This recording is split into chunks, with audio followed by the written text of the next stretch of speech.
vamos por onde vais. Sente os pés aonde pousas. Se alguém disser coisas más, diz que não ouças.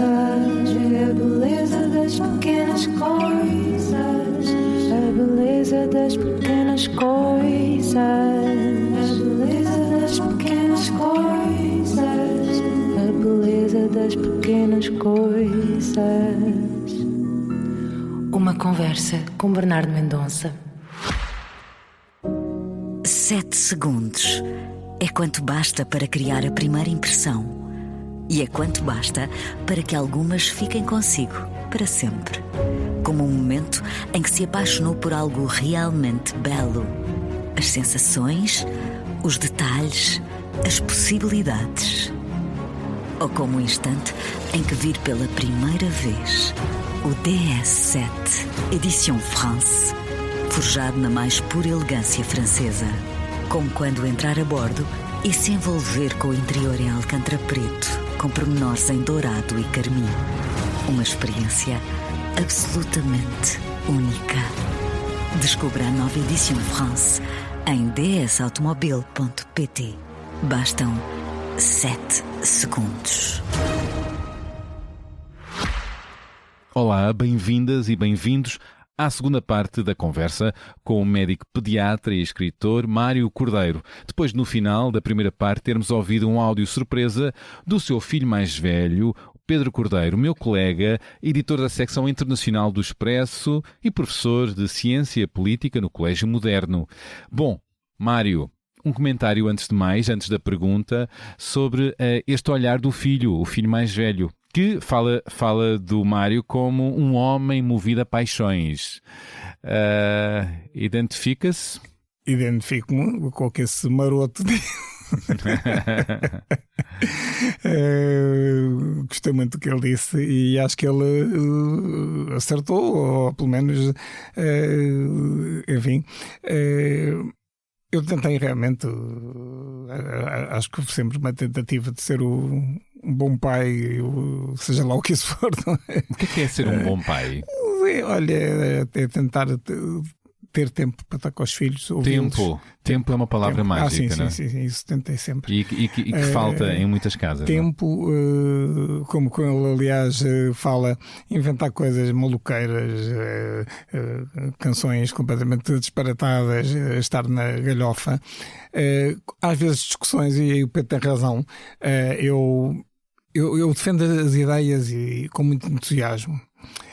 Uma vez disseram-me que a palavra entusiasmo vem do grego entheosiasmos, que quer dizer com Deus dentro de nós. Ui. E é engraçado que eu... E às vezes o Mário liberta assim uma quantidade de deuses. Não, é com a força, com a força dos deuses dentro de nós. Devido à antiguidade clássica, não é? Com Zeus dentro de nós. Mas de facto é verdade, a expressão quer dizer isso mesmo. E portanto, quando defendo ideias e erradas ou certas, não é isso agora que está em causa, eu falo, mas seja para dizer se foi penalti ou não penalti. O Pedro falou no Benfica, se foi penalti ou não penalti na altura. Depois, como eu digo, como dissemos no último programa, depois não vou ouvir os comentários, mas foi, não foi, ferve, aí mas fica irascível. Procurando, não é bem irascível, eu não sei se... A palavra é do filho. Pois é, do filho, mas nem sempre tem razão, já não lhe posso dar um responso porque já está muito crescidinho, mas eu não diria bem irascível, pronto, talvez seja irascível, sim. Talvez. A pessoa que leva com isso. Tem que ir ao dicionário de sinónimos e ver se corresponde. Mas de facto defendo as minhas ideias com bastante paixão, mas se me convencerem do contrário, que não estou correto, não vou continuar a teimar. Isso é verdade. E há lugar para o humor, não é? E o Pedro por acaso faz sempre isso todo, como ele falou todos os anos, leva o ramo da espiga e sempre com esse desejo. Preguei-lhes um grande susto à minha mulher e também aos meus filhos. E há 7 anos, quando tive um infarto de miocárdio daqueles quase de caixão à cova. Felizmente não foi preciso nem a cova nem o caixão, e graças ao SNS, ao INEM, à Via Verde Coronária e ao Hospital de Santa Marta, olha, estou como o meu carro. Todos os anos vou à revisão e passo à primeira. É igual. Eu e o Dácia estamos iguais. Está aí para as curvas, não é? Foi um piripaque que lhe deu de repente? Foi.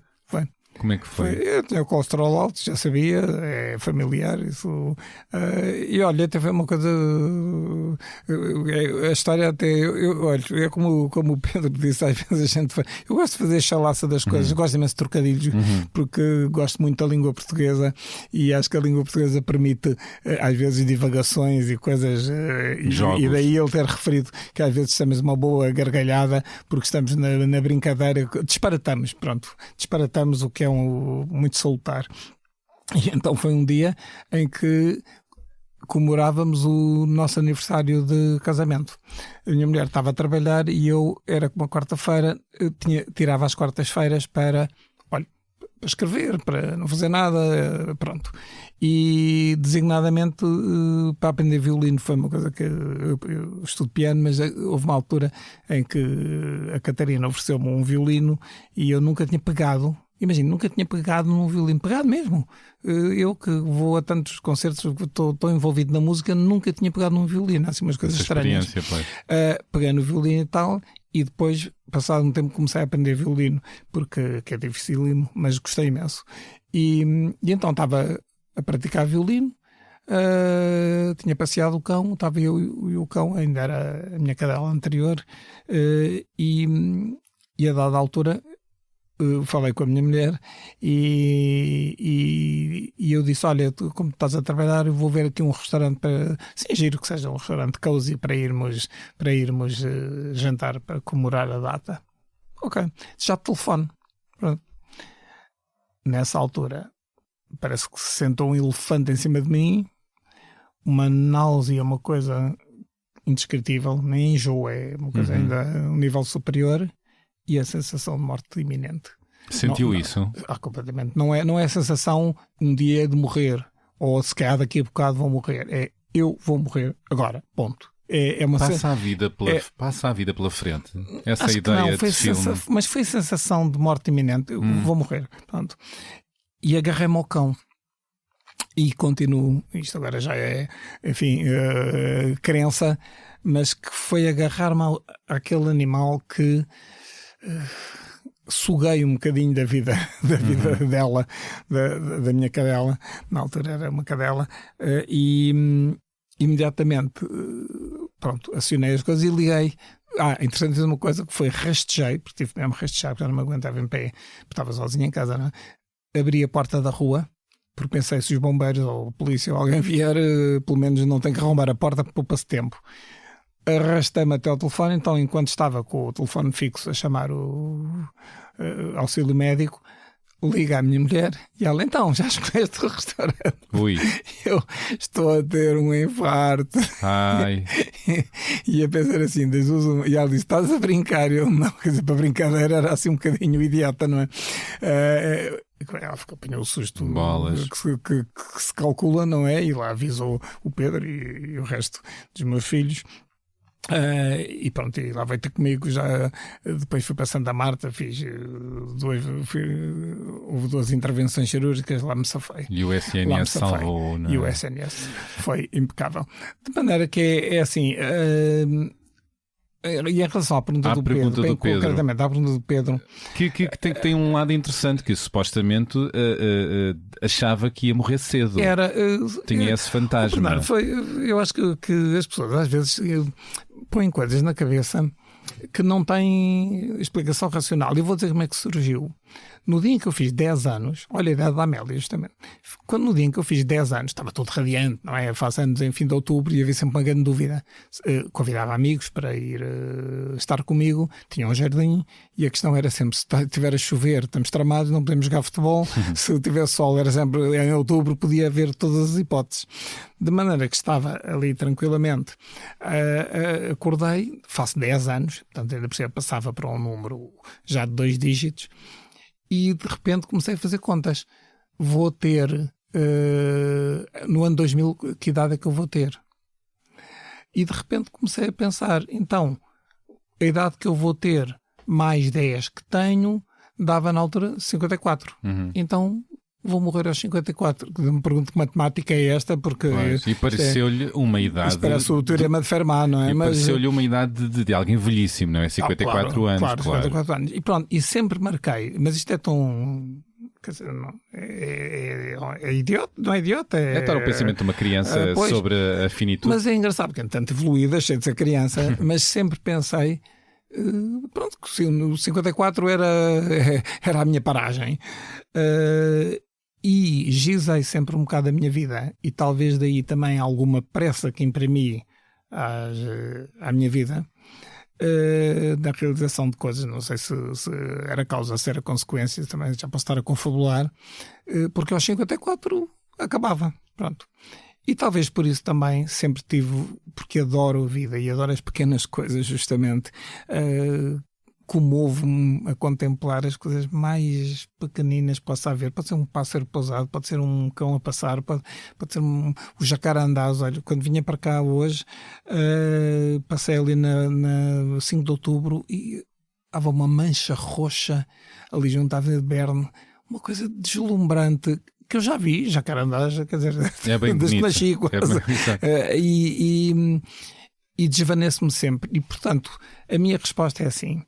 Depois, quando cheguei aos 54, vi que não morria e acabou andando bem disposto. Mas, por acaso, tive de repente uma noção que tinha assim uma segunda vida, o que foi muito interessante. Isso. Há aqui duas reflexões, que é, se passou com esse olhar de que ia morrer aos 54, deu-lhe um olhar extra para tirar partido da vida e ao de sobreviver, sim, ganhou uma segunda, essa ideia de ganhar uma segunda sim, vida, né? E fez-me refletir também um bocado sobre o que é que eu queria da vida, e isso levou-me a tomar algumas decisões, até como por exemplo, pessoal ou não, e até em relação à própria vida profissional e também pessoal.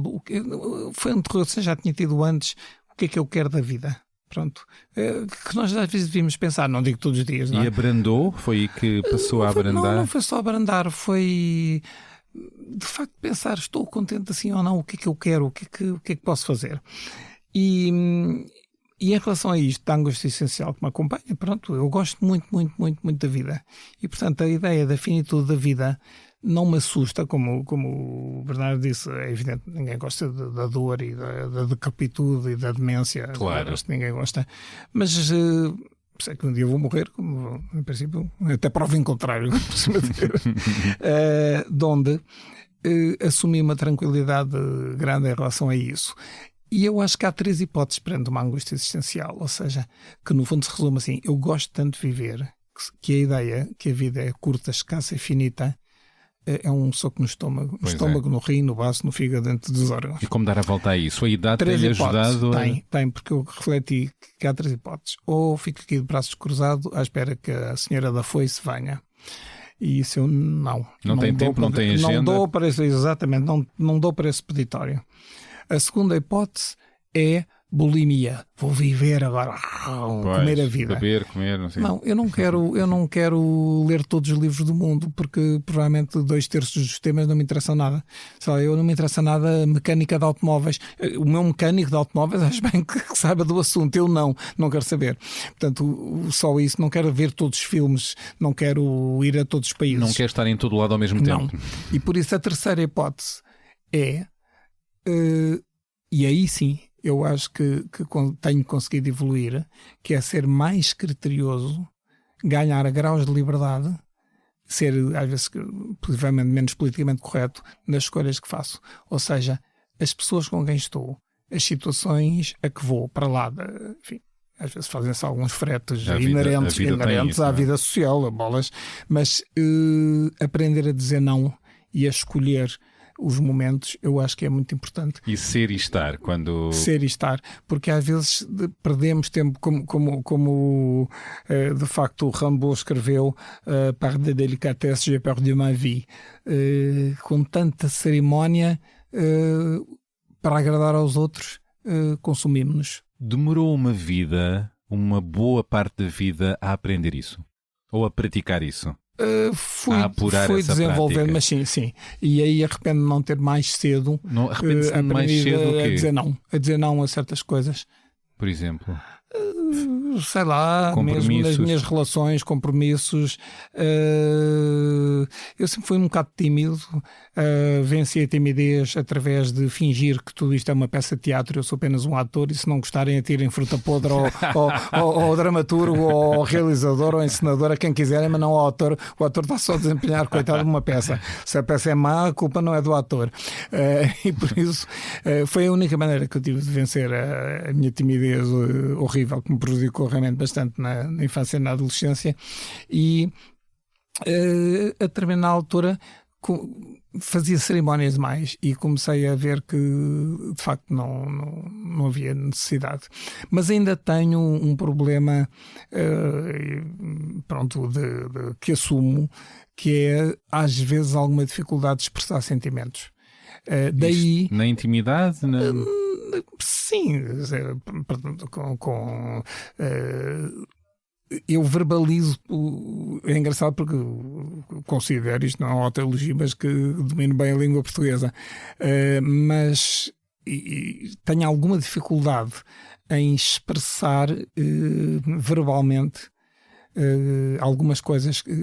Contive-me durante muito tempo e faço às vezes uma autocontenção, e talvez por isso, enfim, que já estou a dar uma de Freud, talvez por isso é que procuro na escrita, nos romances, na poesia, sobretudo na poesia, dar mais de si, pôr os meus sentimentos ali explanados, ser mais emocional. Mas isso não é também cultural? Para várias gerações, e para a sua geração mais ainda do que para a minha, e se bem que na minha também, mas na sua muito mais. Culturalmente não é suposto os homens falarem muito de si, emocionalmente de si. No meu caso não acho que tenha a ver com o facto de ter sido rapaz e agora homem.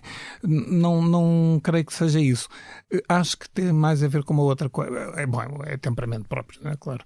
Mas também acho que tem a ver com outra coisa, que é... eu venho eu sou o 8º de 8. Uau! Pronto, tinha um irmão mais velho, já faleceu há 3 anos, que era o único irmão, era meu padrinho, mas era muito mais velho e saiu de casa. Ele casou-se, não é? E eu tinha 9 anos, portanto era ainda muito gaiato, e tinha 6 irmãs, entretanto, e depois era eu. E fui muito vítima, eu não gosto da palavra vítima, se calhar é um bocado estúpido, mas usar esta palavra para dar a ideia que sou aqui um sofredor, que não sou.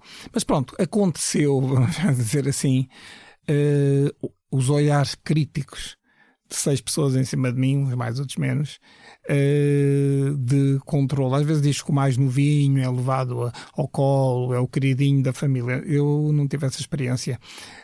Tive uma experiência de alguns desamparos. Familiares. E cresci sozinho no sentido de cultivei o meu mundo. Tinha realmente esse jardim, que era o meu jardim secreto, digamos. Tinha os meus amigos também, íamos encontrar a bicicleta, andar de um lado para o outro. Mas cresci muito a brincar sozinho, a cultivar dentro da minha cabeça. E algumas microviolências. O bullying fraternal é mais frequente do que se pensa. É verdade.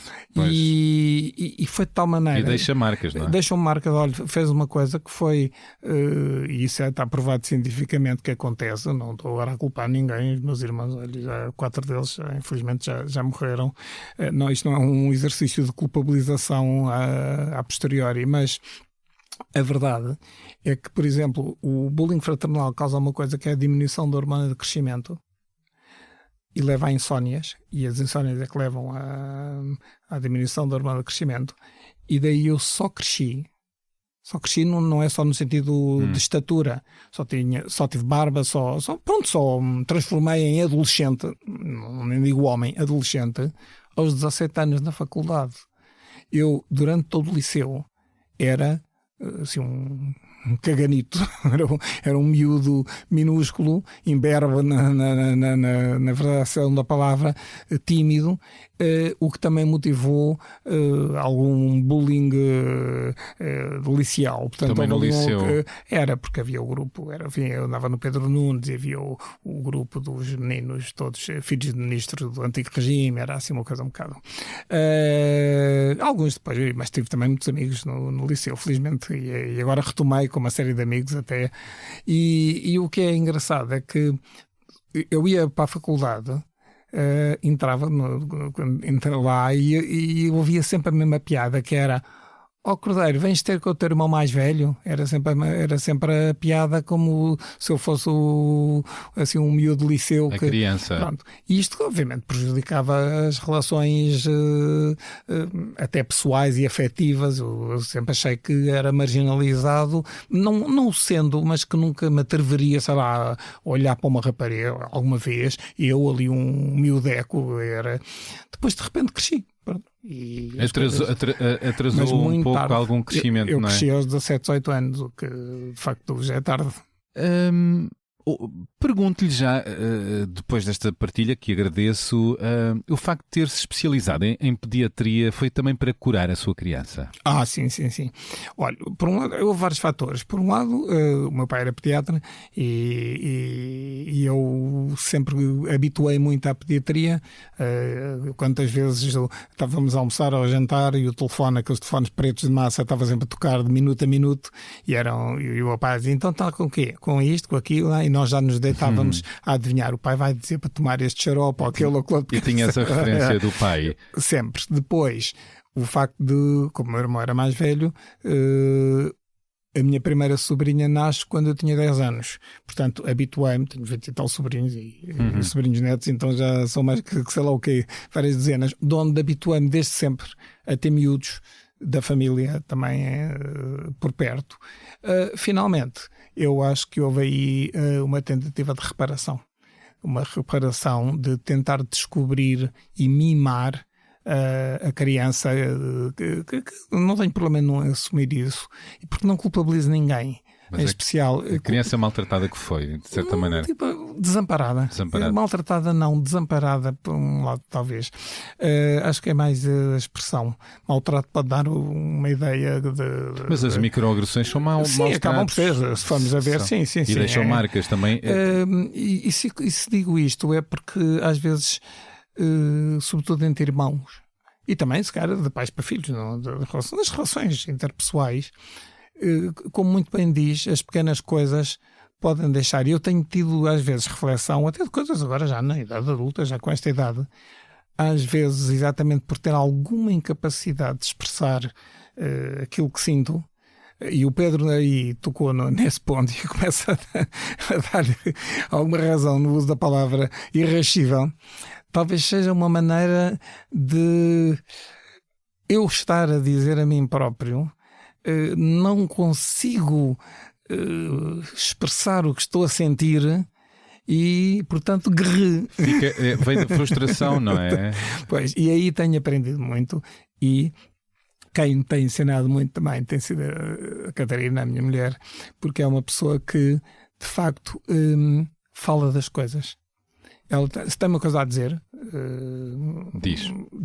diz não com ar, claro, mas é conversa doutrinal, não é? Não há tabus. É isso. Se tem um sentimento qualquer que quer expressar, expressa-o. E eu às vezes tenho essa dificuldade, refugio-me nos livros, na música, no piano, no cão, na poesia. Mas a Catarina vai buscar. Vai buscar, mas eu aí acho que devia corresponder mais. Fica a dica. Eu agora tenho mais um áudio que vai exatamente a este tema do bullying. Olá, Bernardo. Há pouco tempo entrei para um grupo e eu era muito amiga de uma menina, depois ela virou-se contra mim, virou todas as minhas amigas, as amigas que eu tinha feito nesse grupo contra mim, e falava mal de mim, fugia de mim, ria-se de mim. E depois, quando a minha mãe avisou a mãe dela, e mesmo assim a mãe não fez absolutamente nada. Doutor, O que é que se pode fazer quando os pais, mesmo avisados, ignoram tudo o que os filhos andam a fazer? Beijinhos! Desta vez ouvimos a jovem Leonor Madeira, de 11 anos, filha dos atores Joana e Eduardo Madeira, e que a Leonor tornou recentemente público isto mesmo, que estava a ser vítima de bullying, e nas redes sociais acrescentou o seguinte: sim, a série da Netflix Adolescência está certa. Há bullying nos grupos do WhatsApp das escolas. Já me disseram que sou baixa, que sou gorda, que não sei cantar, etc. Falei sobre isso com os meus pais e isso ajudou-me. Faz o mesmo, fala com os teus pais ou com alguém em quem confias. E a Leonor lança aqui a pergunta, não é? Como agir quando os pais, mesmo avisados, pais-mães, ignoram tudo o que os filhos andam a fazer? Imagino que isto seja uma questão frequente, não é? Muito, muito e cada vez mais. Obrigado, Leonor. Obrigado, sim. E obrigado às netas também do Mário. De facto, esta questão, e há bocadinho estamos a falar deste bullying escolar, claro, não tem comparação as formas com que se faz bullying hoje. O bullying é uma coisa que é... Repare, nós andamos todos, aconteceu consigo com certeza, quando andamos na escola ou no liceu, portanto, basicamente, chama-se outra coisa, não está a ser liceu para mim, continua a ser a palavra. De vez em quando há encontrões, há isto, e até pode chegar a vias de facto. Geralmente, no meu caso, só uma vez é que andei a... Eu nunca bati em ninguém, mas uma vez estive envolvido, não foi ao morro e pontapé, mas ao encontrão e um bocado quase à chapada com uma pessoa, com um colega. Isto apenas por uma coisa, porque ele era sportinguista, eu era benfiquista, o Benfica tinha ganho ao Sporting, ele estava sempre a gabar-se que tinha chofer e um Mercedes e não sei o quê, e tarará, e então eu irritava-me imenso aquilo, mas não tinha argumentos, eu não tinha chofer nem Mercedes, nem coisa nenhuma. E então, quando o Benfica ganhou 4-1, que eu não me esquecer, ao Sporting, eu cheguei ao liceu um franganote deste tamanho, ele era um calmeirão, e comecei, toma, eles já levaram 4-1, pronto, envolvemos à pancadaria. Bom, pancadinha, única vez.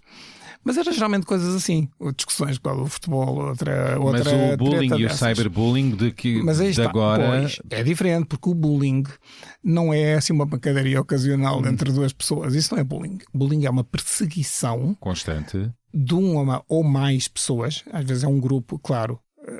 Porque como é uma coisa cobarde, tem que ser em grupo, porque os cobardes atuam em grupo, de não humilhação, atuam sozinhos. de perseguição, de destratamento, de violência, destratar, desrespeitar completamente a vários níveis, e que pode chegar a níveis sexuais e até graves. Já lá vamos. No caso da Leonor, foi um grupo de amigas a partir de uma colega. Mas foi um pouco aquilo que falámos no outro episódio, que foi a primeira parte. Os tais autoproclamados líderes, que a tal ex-amiga ou falsa amiga, amiga da onça, da Leonor, que o que acabou por fazer foi reunir a corte. E portanto, quando alguém diz eu sou líder, é muito difícil, às vezes, nesta idade ainda mais, não dizer pois és. E no momento em que se diz pois és, acaba por alinhar com o líder. Não apetece mais alinhar com a equipa que ganha do que com a equipa que perde. Pronto. Até aprender a alinhar com a equipa que perde, mesmo que ela perca, demora tempo, precisa de maturidade.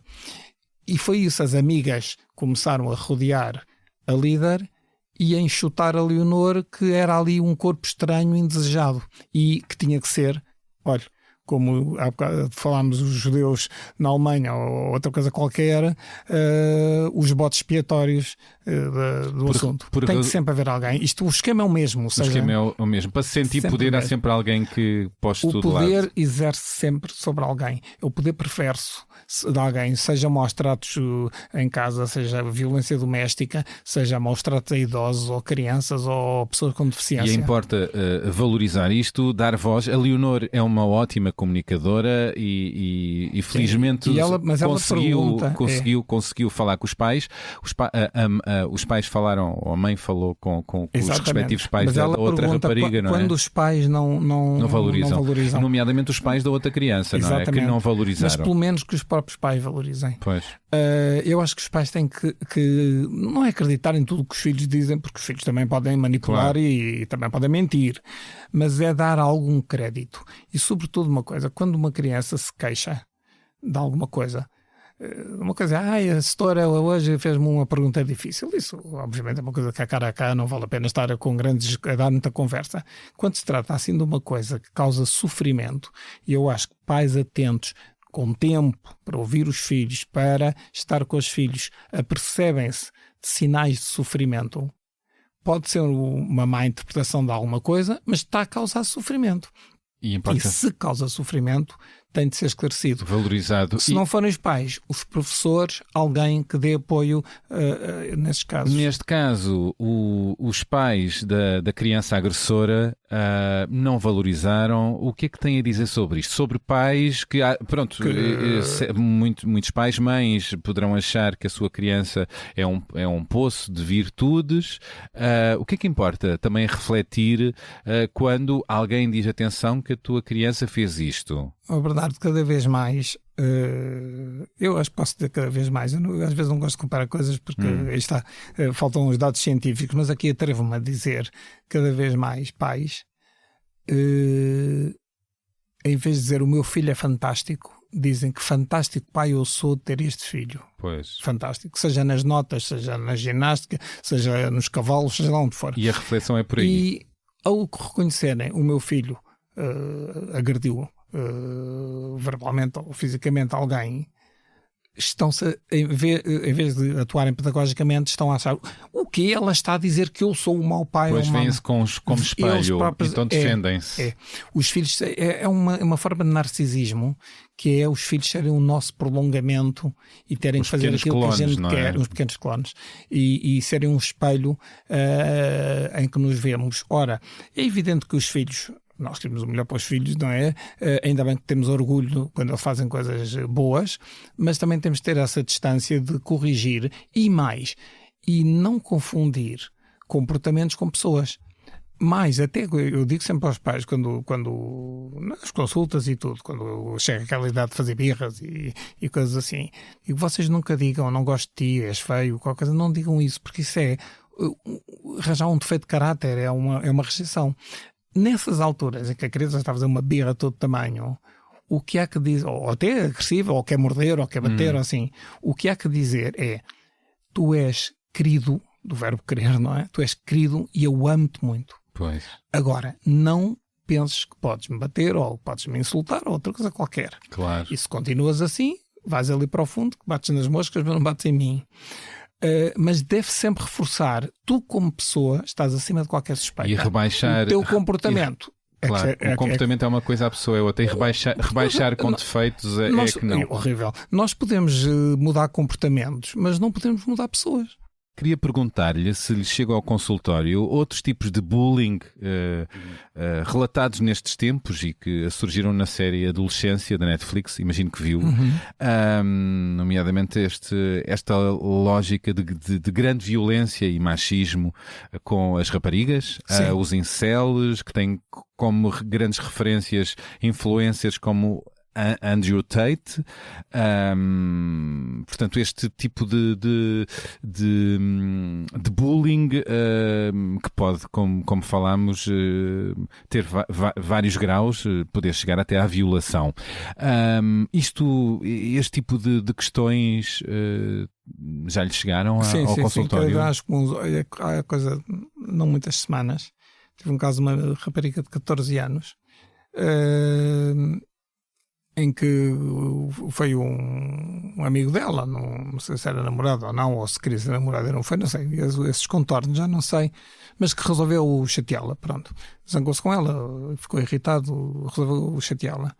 E então foi buscar uma fotografia dela, mas nem sequer era uma fotografia, e que fosse, mas nem sequer era, daquelas fotografias tipo troca de mensagens, manda-me uma fotografia tua despida, nada, não era sequer disso, mas mesmo que fosse, mas nem sequer era. Fui buscar à escola à caderneta escolar, àquela coisa da escola onde estão as fotografias dos miúdos todos, retratos, picou a fotografia dela e com a inteligência artificial construiu um filme pornográfico com ela. São estes os tempos, não é? Repare, e estamos a falar de um jovem, não é um especialista, não é um especialista de informática que fez isto. E o que é que esse jovem fez com esse filme com a cara dela, pornográfico? Um filme, não sei quanto tempo é que tinha, curtinho, não interessa. Pim, mandou para a polícia todo. Por WhatsApp. Por WhatsApp. Resultado, quando a miúda, a menos para a miúda, claro, quando a miúda chega à escola, toda a gente a rir, a olharem para ela, tipo, a ver, será que não me penteei ou outra coisa qualquer, o que se passa comigo, não é? E de repente uma amiga que vem dizer, tu já viste? E ela de repente viu aquilo. Pronto. Ficou completamente siderada, como deve calcular. Mas o pior de tudo, que ela depois aí contou-me, e eu compreendo bem, ela disse, pior do que...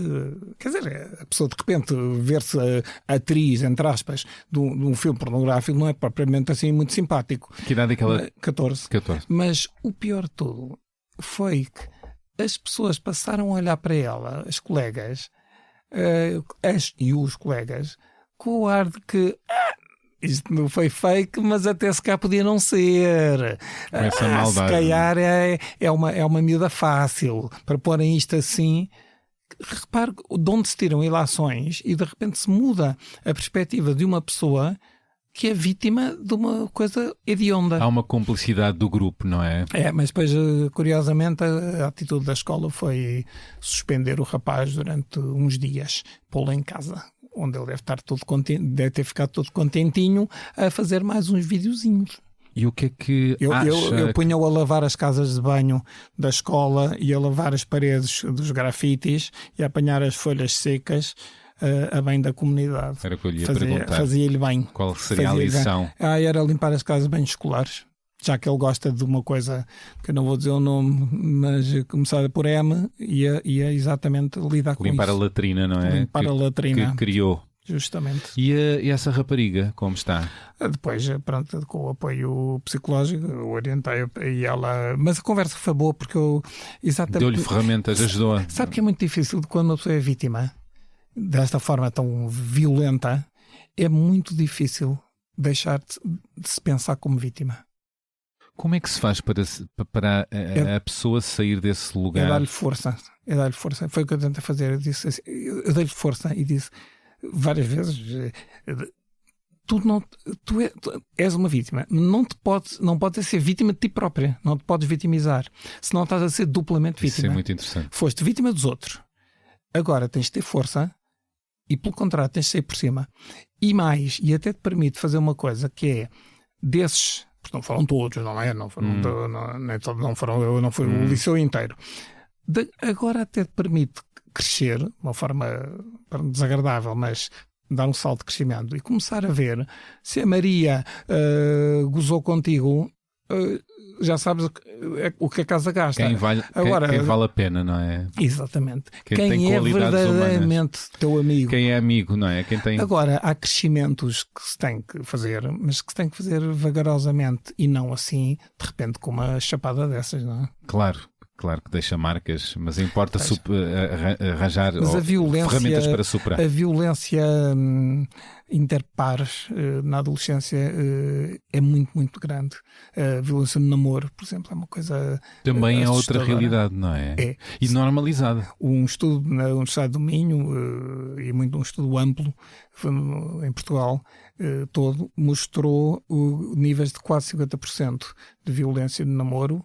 E uma coisa que eu não digo é pior, porque a violência é pior, mas que é quase pior, que é a aceitação por quase 2/3, sobretudo das raparigas, e dos rapazes também, mas de que é normal, desejável e saudável numa relação amorosa haver esse tipo de coisas. O Carlos controla-me, agarra-me no telemóvel, obriga-me a desbloquear e vê as minhas mensagens. É sinal que gosta muito de mim. Ou seja, voltamos ao quanto mais me bates, mais gostas de mim. Isto é uma coisa... Voltamos ou continuamos? Ou continuamos, pois. Porque na verdade a violência doméstica continua, não é? Isto perpetua-se. Continua e é ignorada olimpicamente. Quer dizer, vão continuar a morrer mulheres às dezenas. E parece que é a sina das mulheres morrer a morrer de alma, e homens também, menos grau, mas... Importa também que nós, homens, sejamos feministas e lutemos por mais direitos para as mulheres e não violência. Aliás, não é? Esta história dos homens, porquê que os homens exercem mais violência? São mais encorpados, têm mais músculo, às vezes as curvas de crescimento, têm mais força física, são mais altos, não é? Em média 13 centímetros mais altos, pronto. Mas isso vem de quê? Vem dos nossos tempos milenares, em que realmente o homem caçador-guerreiro tinha que ter arcabouço, enquanto a mulher, que era, desculpe o termo, parideira e do trabalho doméstico e da coesão da aldeia, não era preciso ter esse corpo. Ponto final. Entretanto, hoje carrega-se com um dedo para levantar 1000 toneladas de um aparelho qualquer, ou para estar ao computador. O dedo não precisa ser um dedão, não é? Até nem convém, não é? E, portanto, para a sociedade atual, já não era preciso os homens serem muito maiores e mais corpulentos. Só que estas alterações genéticas demoram milhares de anos. E por isso, se isto continuar assim, a usar-se computadores e o dedinho, se calhar temos um indicador muito maior e os homens em tamanho igual às mulheres. Pois. Até lá chegar. E depois há essa cultura de poder do machismo, e em certas zonas de Portugal muito enraizado, em que realmente a mulher não tem o direito de ir ao café, disto, e já percebemos que há diferenças, claro, físicas e de género, mas no essencial não há, e as valências são as mesmas para tudo.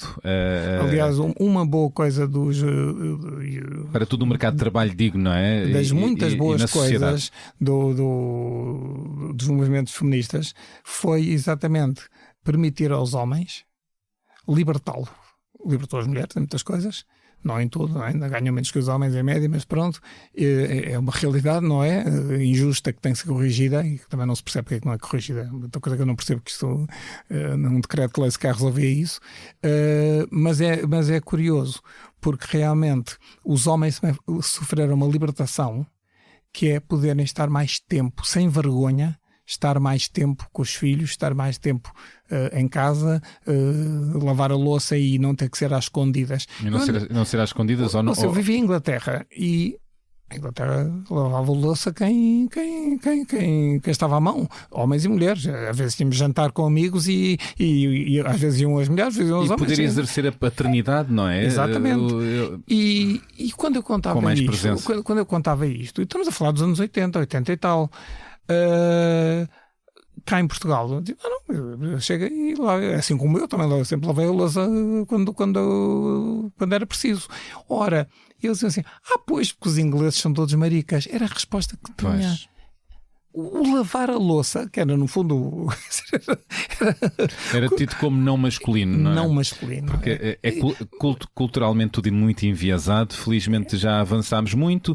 Há muito retrocesso também. Isto é avançado, olha, o futebol feminino ser a marca que é em termos de já encher estádios e não sei o quê. Mas a igualdade de género é desejável para toda a gente. É claro. Sobretudo, sabe, mais do que a igualdade de género, porque os géneros são diferentes, é a igualdade de direitos de género. Exato. E de deveres também. Exato. Não, eu costumo mais falar de igualdade de direitos de género. Claro. Porque os géneros são diferentes, mas os direitos não podem ser diferentes de forma alguma. É isso.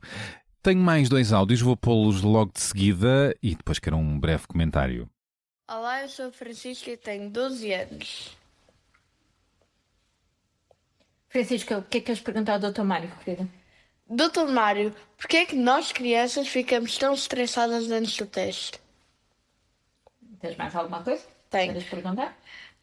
Como é que me posso adaptar quando mudo de escola? Adaptar ao ambiente? Sim, ao ambiente da escola. Ok. E porquê é que a minha irmã é tão enervante? Qual delas? As duas. Olá, o meu nome é Emma e eu tenho 9 anos. Emma, queres fazer alguma pergunta ao Dr. Mário? Sim. Porquê que há pessoas que ficam doentes só a apanhar sol na cabeça? Mais alguma coisa? Sim. Porquê que há crianças que são muito maiores que as outras? Tu és muito maior do que as outras crianças. Não, mas há crianças que eu sou maior. Há umas crianças que tu és maior, mas tu queres fazer a pergunta porque é que as crianças da mesma idade há umas que são... Sim. É isso? E porquê que as minhas irmãs são parvas? São parvas contigo? São parvas com toda a gente. Com toda a gente. Bom, desta vez ouvimos a Francisca, 12 anos, e também a Emma, de 9. São irmãs que sei que conhece estas meninas. A Francisca fala do stress antes dos exames. A escola e a irmã. Pois, e depois a outra da altura das crianças e da irmã. Bom, então vamos ao stress. O stress antes dos exames e dos testes é normal. Uma certa dose de, não é bem stress, mas de alerta antes de um teste.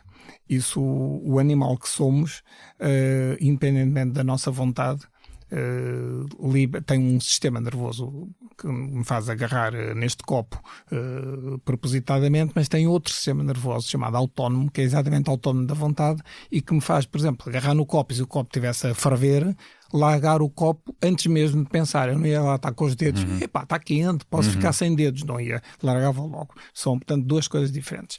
Ora, perante um perigo, uma ameaça, ou percepção de uma ameaça, ou uma realidade como a responsabilidade de fazer um exame ou um teste, ou mudar de escola, ou mudar de escola, há uma libertação de hormonas, das suprarrenais, o cortisol e a adrenalina, que nos fazem várias coisas interessantes.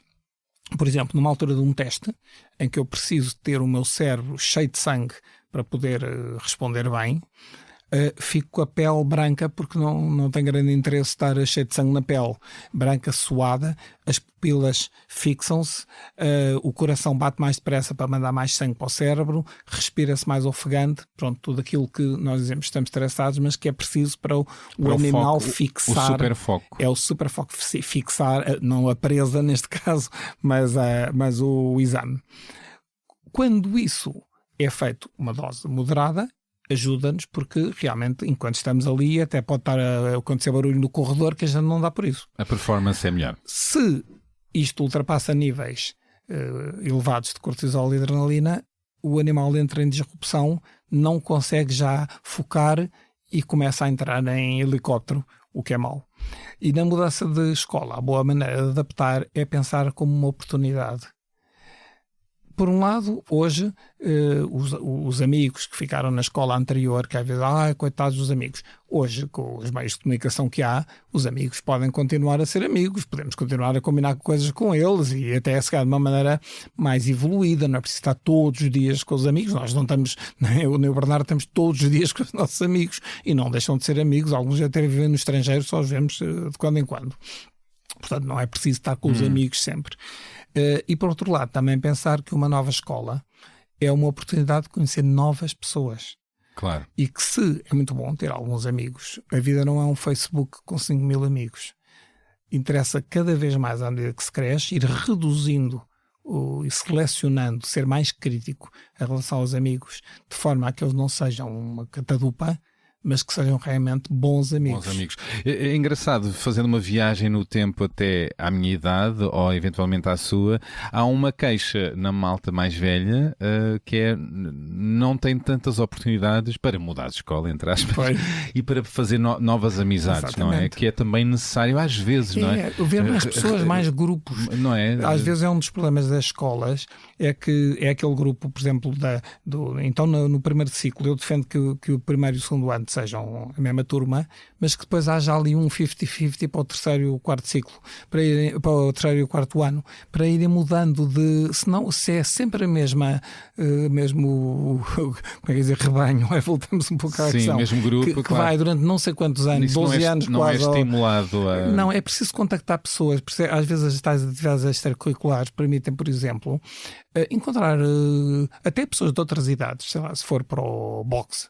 Por causa das minhas netas que andam no kickboxing, encontram lá pessoas de outras idades. nomeadamente um humorista famoso desta casa. E isso permite pessoas de várias idades, de outros contextos, de outras escolas, conversas diferentes. É rico. Enriquece imenso uma sociedade plurigeracional. Sim. E não arrumar os velhos não sei onde. Claro. Esquartejar uma sociedade é dar cabo dela completamente. Claro. A Emma fala aqui da questão de porque é que há crianças da mesma idade porque é que há? Mais altas umas que as outras. Aqui é a questão das diferenças, não é? Duas razões. Uma é a genética. Claro. Pronto, nós temos o nosso fermento genético e assim como só há pessoas mais baixas porque há umas mais altas e vice-versa. Mas claro. E às vezes a umas calha ter mais fermento e serem mais altas, não é só não tem só a ver com os pais, tem a ver com elas próprias. Claro, e desde jovem há esta questão de que quem se distingue por alguma razão, por ser mais alto, por ser mais isto ou aquilo, também é mais apontado. Mas não é? sabe porquê? Voltando à Emma, depois também há outra questão, não aos 9 anos, mas depois, que é às vezes haver uma maturidade, uma maturação mais precoce numas ou nuns, claro, que fazem crescer mais. O caso foi um dos últimos. Mas é uma coisa engraçada. Porquê que as pessoas altas foram sempre vistas como que é bom ser alto? Não é. Clinicamente, ser alto é mau. Tem-se muito mais acidentes, porque o centro de gravidade é mais alto. Eu era mais alto, eu era dos mais altos da turma. A pessoa, por exemplo, quando escorrega ou não sei o quê, tem muito mais tendência a cair do que uma pessoa baixa. Pois. E além disso, uma pessoa alta curva-se sobre as coisas, portanto, não faz abdominais e curva as costas. Dá muita escoliose. Ora, e uma pessoa baixa tem que se esticar, faz abdominais e endireita as costas. Verdade. Pronto. Só que, porquê que era? Porque numa altura em que a esmagadora maioria das pessoas passava fome, uma pessoa alta queria dizer que tinha bons cuidados médicos, comia bem, era da nobreza, era rico. E, portanto, ser alto queria dizer ser rico. Pois. E, portanto, as pessoas queriam ser altas porque era sinónimo de riqueza, de abundância. Eu diria que esse tipo de arquétipo ainda está nas novelas e nem por aí no cinema. Completamente. Não se evoluiu muito. Não, completamente. Está exatamente. Em relação ainda à última pergunta que elas fizeram. Porque é que eu tenho uma irmã tão chata? Dizia uma. Porque é que eu tenho uma irmã tão parva? Dizia a outra. Se não foi assim, peço desculpa, mas era mais ou menos isto. É assim...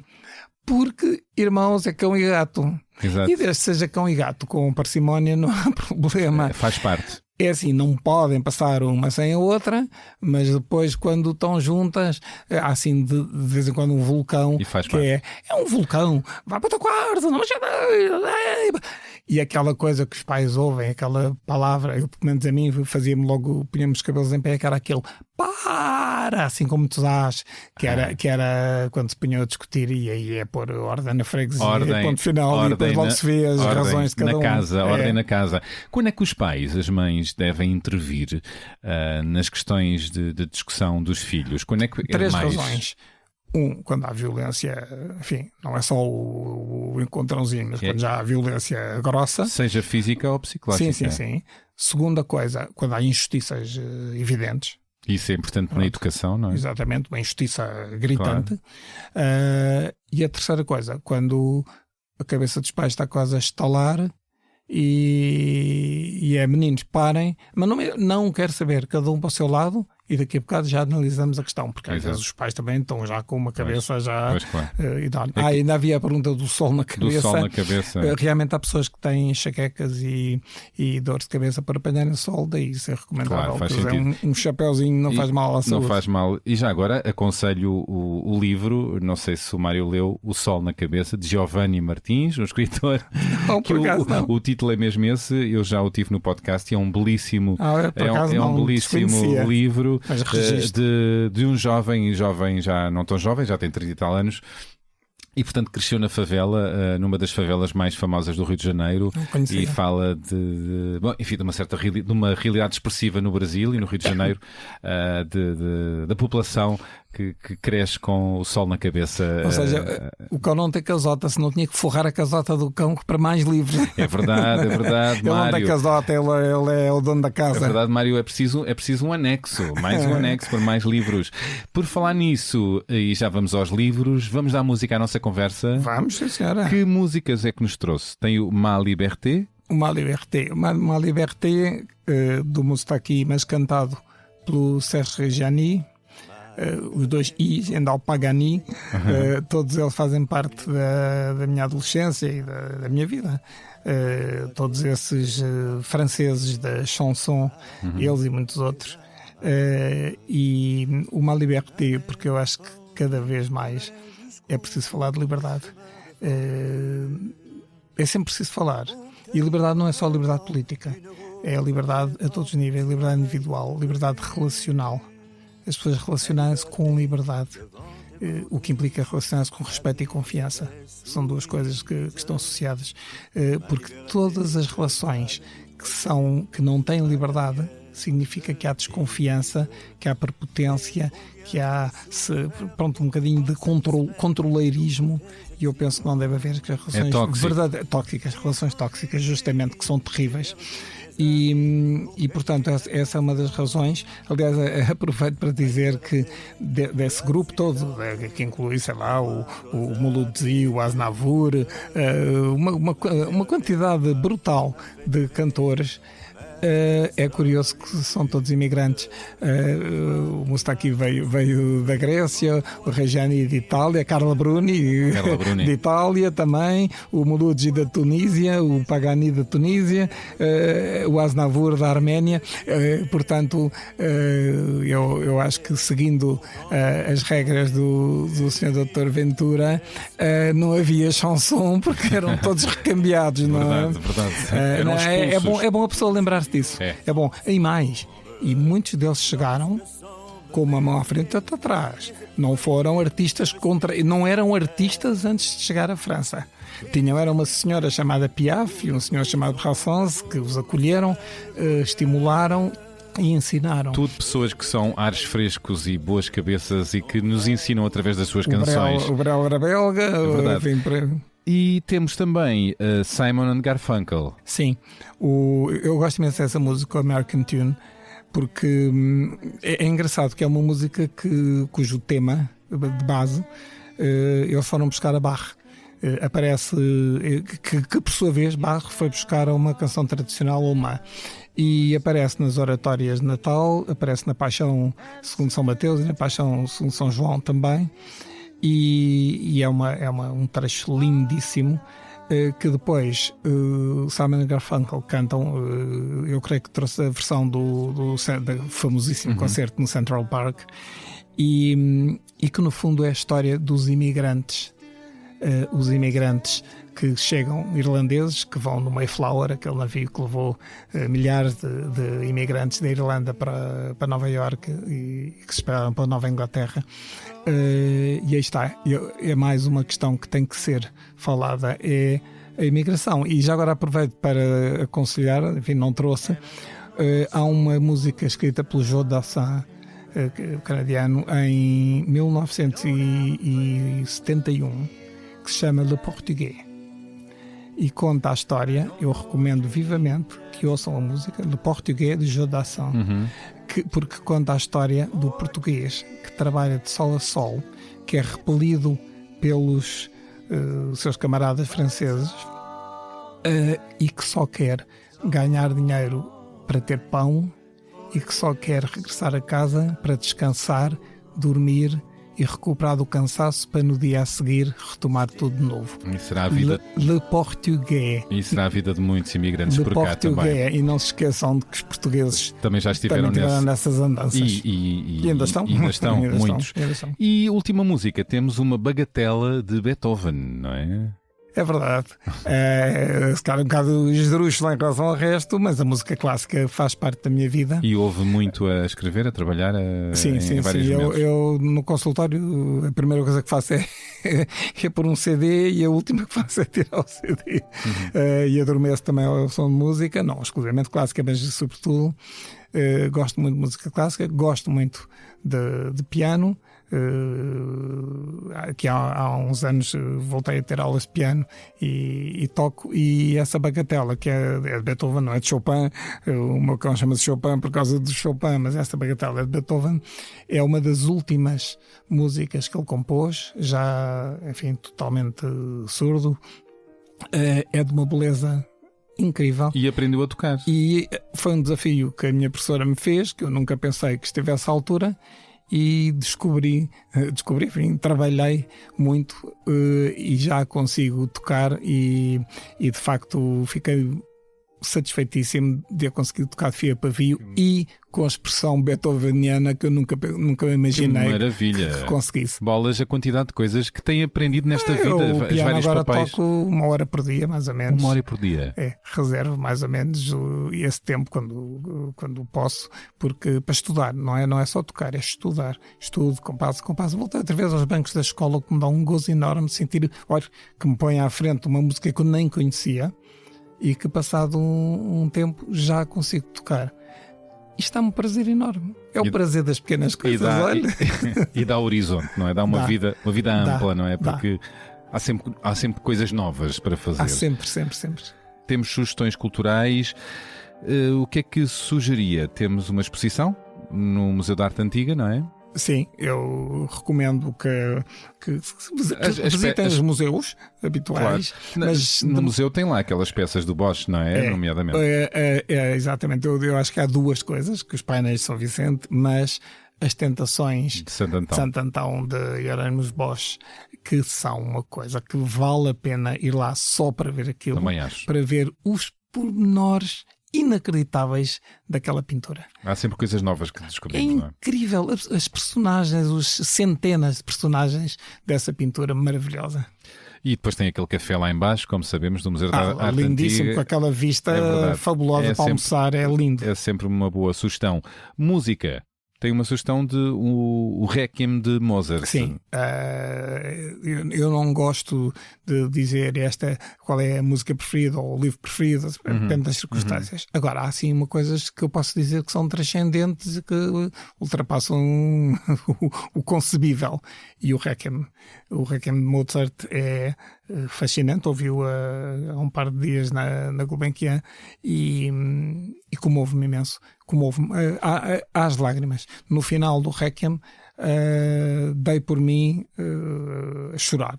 Pronto, e porque é de uma emoção, é uma coisa de uma beleza, e realmente a orquestra e o coro Gulbenkian são o naipe de cantores também era fabuloso. Vale a pena seguir a programação da Gulbenkian. Portanto, é assim sim. E um livro, aliás, temos vários. O livro aqui que sugere é O Desconhecido Nesta Morada, de Catherine Cressman Taylor, não é? Sim, é um livro que saiu recentemente, embora o livro a versão original é mais antiga, e é um livro muito, muito, muito importante hoje. Porque eu não vou, obviamente, contar o livro todo, mas vou apenas só dar assim um appetizer, que é 2 amigos que têm uma galeria de arte em Nova Iorque. Um deles é judeu e o outro não, e isto passa-se em 1930 e picos. Um deles regressa a Munique, de onde a família é, e vão trocando cartas. Um e outro trocam cartas, até porque tem que, a determinada altura, o que ficou em Nova Iorque, a galeria tem que ir mandando o dinheiro dos quadros que vai vendendo e tal. E depois é verem a evolução das cartas de um judeu em Nova Iorque e de um alemão em Munique, à medida que o tempo passa. E é uma coisa, é um soco no estômago. Lê-se em meia hora, o livro é pequeno. E também há um que eu recomendo, que é quem quer um livro maior, O Regresso dos Andorinhões, do Aramburu. Fernando Aramburu. Um grande escritor basco. E que escreveu Pátria, em que relata todo o drama da ETA, do grupo terrorista, não é independentista, é terrorista, mas relata a duplicidade de sentimentos, a ambivalência de sentimentos das pessoas. E o Regresso dos Andorinhões é diferente. Tem mais a ver com um homem que decide da data da sua morte e o que é que faz durante esse tempo. Isso tem algo a ver com... Até lá. Biográfico também.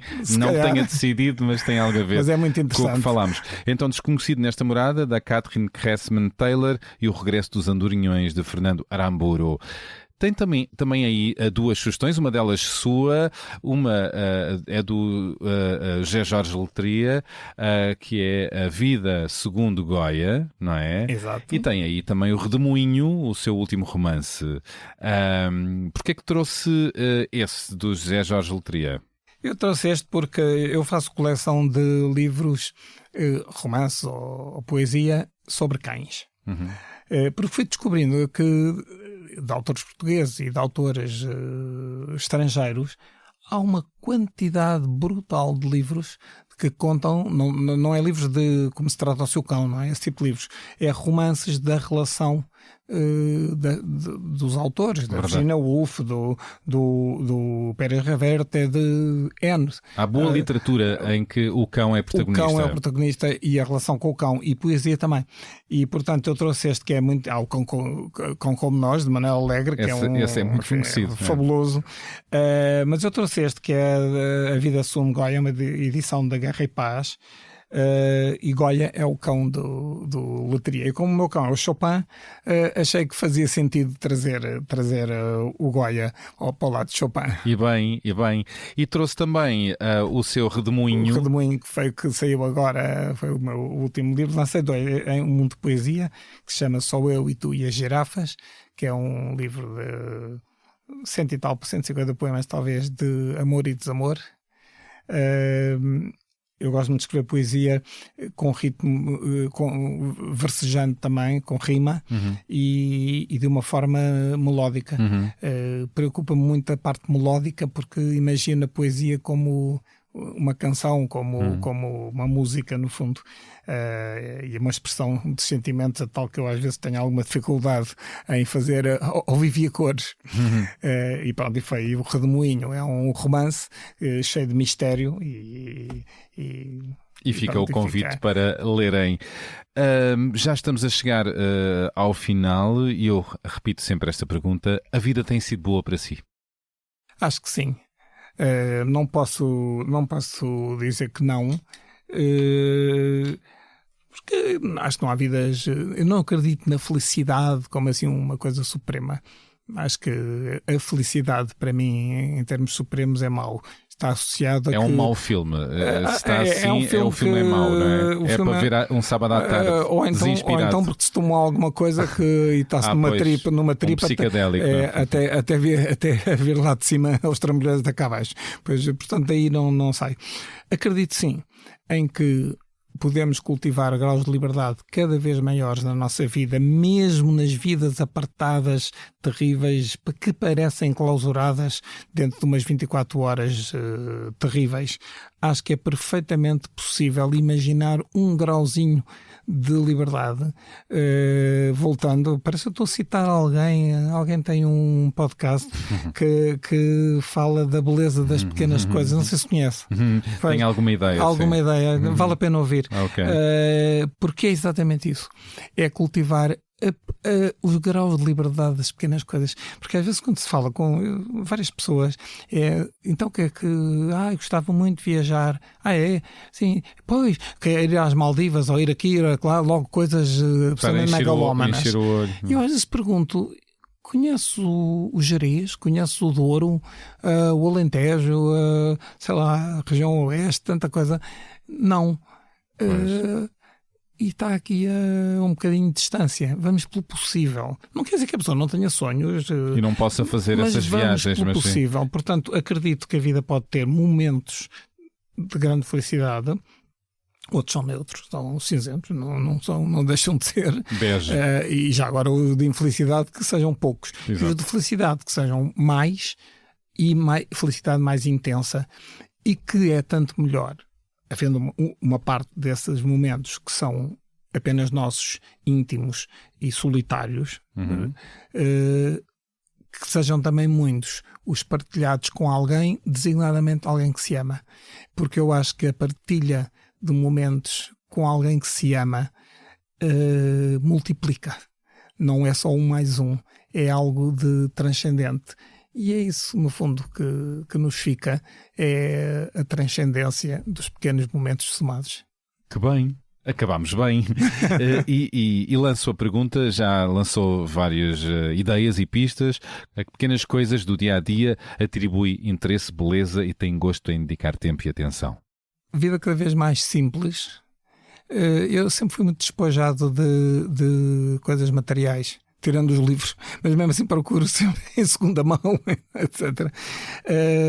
Nunca liguei nada, por exemplo, a roupa, carros, nada. Não me interessa rigorosamente nada gastar dinheiro nessas coisas e tudo. Gosto de passeios, e aí a Catarina realmente puxa por mim, felizmente. Gosto da natureza, gosto de cães. Aliás, presto assessoria à Provedoria dos Animais de Lisboa nesta parte dos cães também, e gosto de ouvir música e gosto de uma vida pacata e gosto de conversas como esta que temos tido.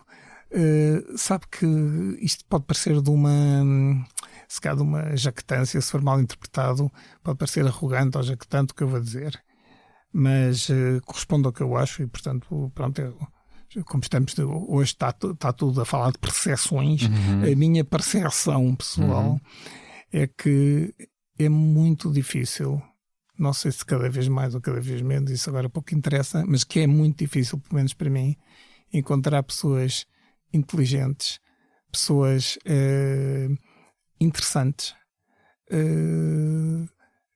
com as quais se possa ter uma conversa e que saiamos de um programa, de uma esplanada, de um encontro, de um passeio, enriquecidos, com os neurónios a funcionar, estimulados, nutridos e com a sensação de que não perdemos tempo, pelo contrário, ganhamos tempo e sabedoria. Ai, Mário, eu reconheço.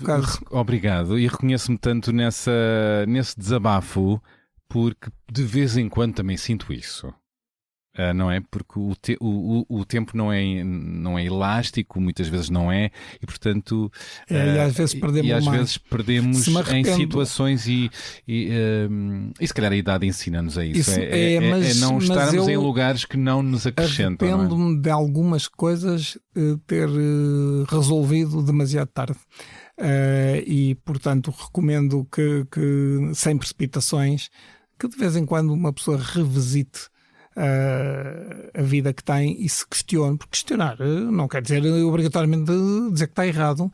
Questiona assim: é isto que eu quero para os próximos 10 anos, por exemplo? Perguntas dolorosas, mas que são devem ser úteis. feitas, mas que devem ser feitas, porque a resposta até pode ser sim.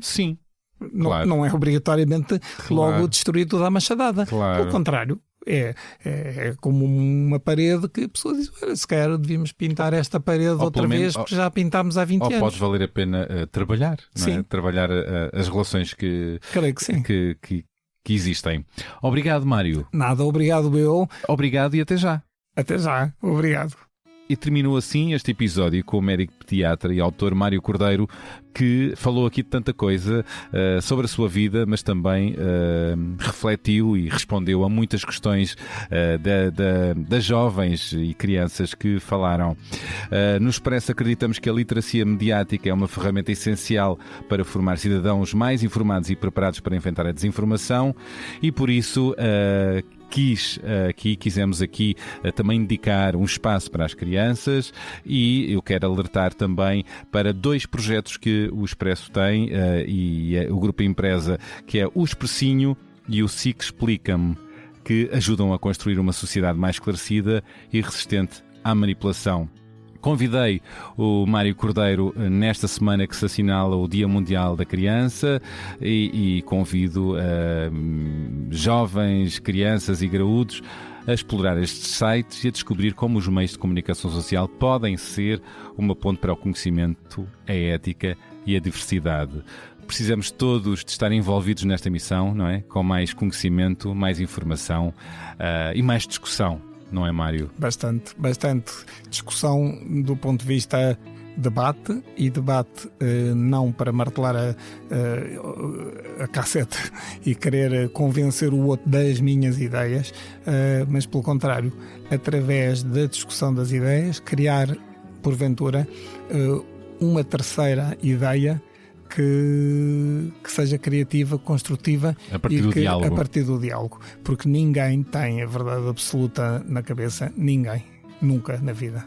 Obrigado. Nada. Espero que tenham gostado. Façam-se ouvir, enviem críticas, sugestões, opiniões. Partilhem o podcast com a malta boa que vos rodeia. Podem encontrar por aí nas redes sociais, ao vivo. Também gosto sempre de vos encontrar, de vos ouvir. Como sabem, o genérico deste podcast é da autoria da Márcia, feito com a colaboração de Tomara. As fotografias foram desta vez de Nuno Fox. E é tudo. Volto para a semana com mais uma pessoa convidada. Até lá, tenham boas conversas com empatia. Mário, como é que se despede das pessoas? Uma frase, uma ideia? Que tenham a melhor semana possível. Aproveitem os momentos.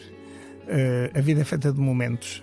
E nós temos alguma responsabilidade pela qualidade desses momentos, com quem os partilhamos, de que forma os partilhamos e o que é que fazemos deles. Muita coisa não depende de nós. Desde se faz chuva ao sol, que o São Pedro é que manda. Outras coisas, obviamente, são os poderes constituídos, mas às vezes culpamos muito ou desculpamos-nos a nós, dizendo, atirando as culpas para cima dos governos, dos patrões, disto, daquilo, esquecendo que, apesar de tudo, temos alguma liberdade. E sugeria que fizessem uma coisa: façam uma lista, 2 dias que seja, desde que acordaram até que se deitaram, tudo o que fizeram. Designadamente o que é que vestiram, o que comeram, para onde é que andaram, que livro é que leram, que programa de televisão sintonizaram, etc, etc, etc. E depois vejam de tudo o que fizeram, até no trabalho, o que é que foi coordenado ou mandado, vá lá, entre aspas, por outros, ou o que é que foi escolhido por vocês.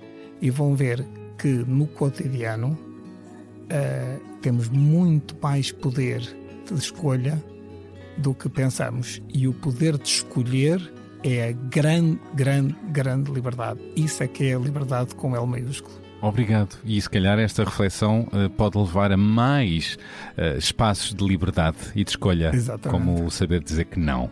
Ora bem. Para poder dar tempo e estar pleno quando queremos dizer que sim. Exatamente. Obrigado.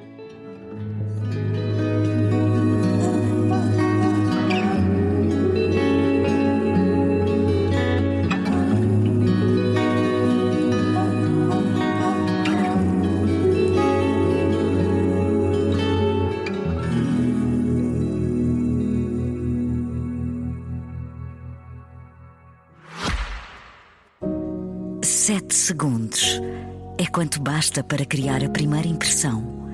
E é quanto basta para que algumas fiquem consigo para sempre. Como um momento em que se apaixonou por algo realmente belo. As sensações, os detalhes, as possibilidades. Ou como um instante em que vir pela primeira vez o DS7 Edition France, forjado na mais pura elegância francesa. Como quando entrar a bordo e se envolver com o interior em alcântara preto, com pormenores em dourado e carmim. Uma experiência absolutamente única. Descubra a nova Edition France em dsautomobile.pt. Bastam 7 segundos.